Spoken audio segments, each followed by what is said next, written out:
Hi friends, আমি প্রিয়াঙ্কা আবার চলে এলাম তোমাদের সাথে একটি শিক্ষণীয় ভিডিও শেয়ার করার জন্য। তার জন্য আমি কি করেছিলাম, প্রথমে একটি কার্টুন নিয়ে তাকে সাইজ করে কেটে তাতে আর্ট পেপার লাগিয়ে নিয়েছিলাম। তারপর একটি আর্ট পেপারকে এইভাবে গোল গোল করে কেটে নিয়েছিলাম। তারপর সেই গোল গোলগুলোতে আমি 1 to 9 পর্যন্ত লিখে এইভাবে স্টিকের উপর বসিয়ে দিয়েছিলাম। এই স্টিকগুলো হলো আইসক্রিমের স্টিক।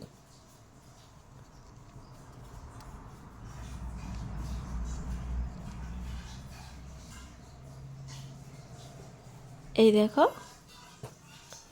তারপর এটাকে সেই কার্টুনটার উপরে এভাবে বসিয়ে দিয়েছিলাম। এটা কি বানিয়েছি বুঝতে পারোনি? অবশ্যই বুঝবে, তার জন্য ভিডিওটাকে তোমাদের অবশ্যই শেষ পর্যন্ত দেখতে হবে। এই দেখো, before after, before number, after number.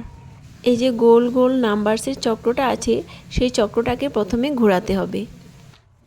ঘোরালে মিডিলে যেটা আসবে তার আগের সংখ্যাটা আর পরের সংখ্যাটা লিখতে হবে। মানে আমি স্টুডেন্টদেরকে ডাকবো, স্টুডেন্টরা এটাকে ঘোরাবে, তারপর মিডিলে যেই সংখ্যাটা আসবে তার আগের সংখ্যাটা আর পরের সংখ্যাটা লিখতে হবে। আবার আরেকটা মজার ব্যাপার হলো, এখানে লেখার পর কাপড় দিয়ে আবার সেটাকে মুছাও যায়। তো স্টুডেন্টরা খুব বেশি মজা পেয়েছিল, কারণ ওরা লিখে আবার মুছে যেতে পারে, আবার সেটাতে আবার অন্য একজন লিখতে পারে। সেটা একটা মজার ব্যাপার ছিল।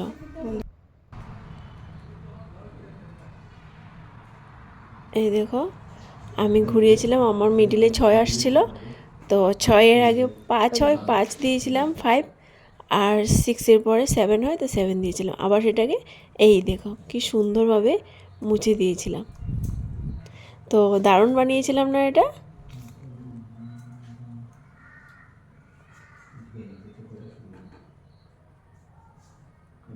মানে সবাই এটাকে ঘোরাবে, যেই লিখবে সেইটাকে প্রথমে একবার ঘুরিয়ে নেবে। তো ঘুরিয়ে নেওয়ার পর মিডলে যেই সংখ্যাটা থাকবে তার আগের সংখ্যাটা লিখবে আর পরের সংখ্যাটা লিখবে। আবার এই যে একটা ছোট্ট একটা কাপড়, সেটা দিয়ে আবার মুছে দিতে পারবে। এটা হলো numeracy teaching learning materials TLM, মানে নিউমারেসি টিএলএম। তো আমাদের যেহেতু বলেছিল লো কস্ট নো কস্ট, তো নো কস্ট তো আর হবে না, কিছু তো কস্ট পড়বেই। তো সেই জন্য এই লো কস্টে আমি এটা বানিয়েছিলাম।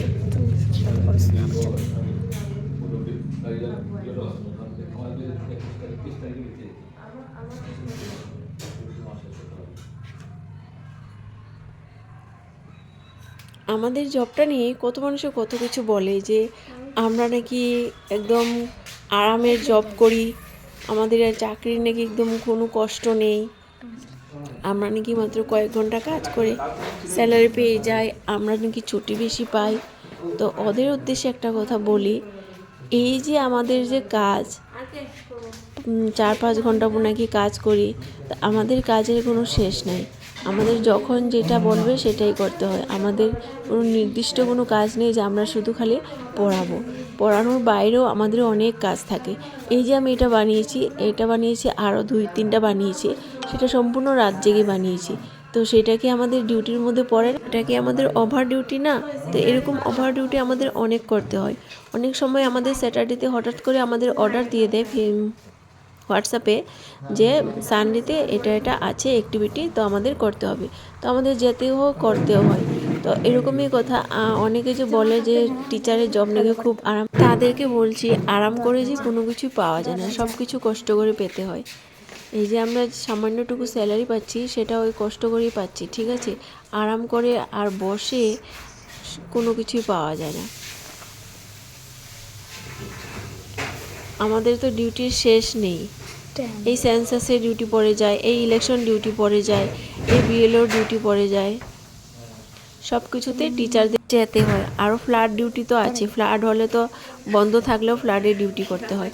তো এরকম হলো কথা, যে টিচাররা হলো শুধু পড়াশোনা করা, স্কুলে কয়েক ঘন্টা পড়াশোনা করে ওইটুকুই না, টিচারদের প্রচুর ডিউটি আছে, প্রচুর ডিউটি আছে। আর এই ছোট ছোট বাচ্চাদেরকে পড়ানো কি খুব সহজ? তাদের তো কিচ্ছু বোঝ নেই, তারা তো কিচ্ছু জানে না। এই যে 1 আর ক শ্রেণীর যে স্টুডেন্টগুলো আসে, তারা তো কিচ্ছু শিখে আসে না বাড়ির থেকে।